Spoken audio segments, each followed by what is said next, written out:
स' खुलुमबाय लोगोफोर गोजोन मोनाबिलिनि बयखौबो बरायहरबाय नैबे समाव आं दंफैयो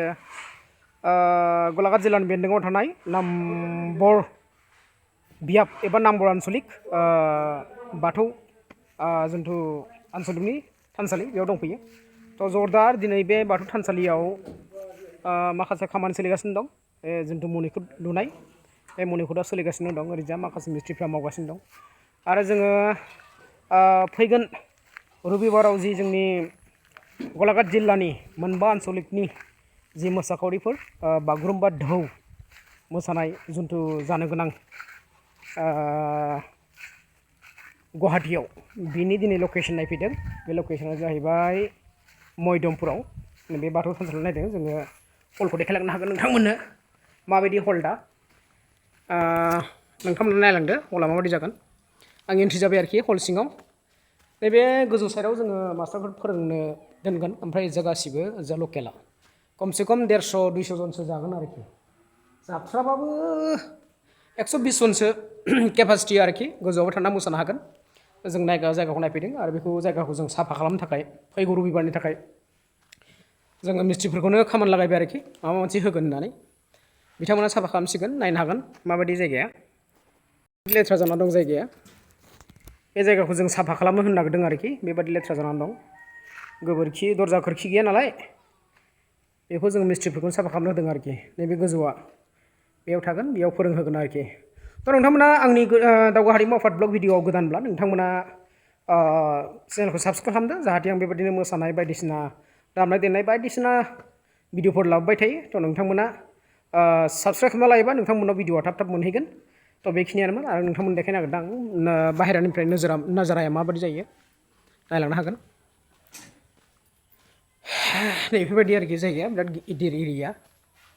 बे एरियायावनो लागोन जोङो ओइथिं नायनो हागोन मणिकुट लुगासिनो दं नाम्बर बियाब बाथौ थानसालियाव आरो गोदान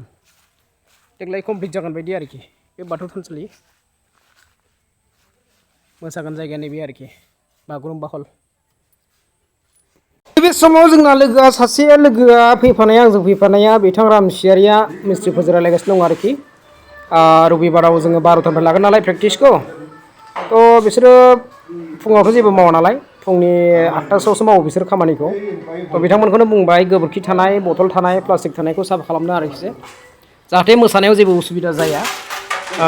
बिथांमोना माबा मोनसे होगोन होननानै जों साफा खालामनो होबाय आरोखि थ' नै बिथांमोना जों गोजौआवबो गाखोना नायदों आरोखि मणिकुट लुनाया बोरै बोरै जादों गिलुं गिलुं गाखोदों सानैबो नायनो हागोन नै बिथांमोना खामानि मावगासिनो दं मालाया गंनैसो होगोन ना बुं माबा मोनसे होगोन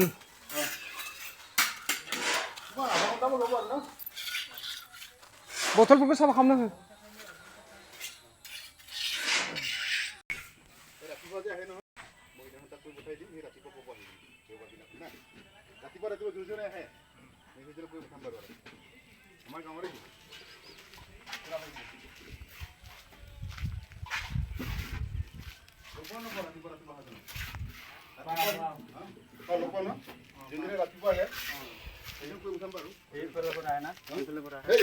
এফালৰ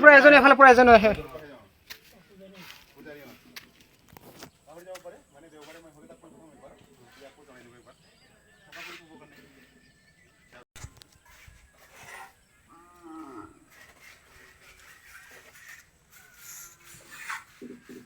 लकेसनखौ नायदो आरोखि नोजारा माबायदि नुयो उननिफ्राय बेनो आरोखि मणिकुटआ मोनहा सौजोबा नै मोनथाम जाहांबायानो कमप्लिट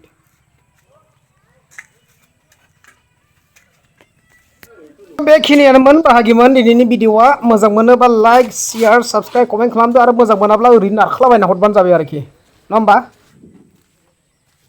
बाय बाय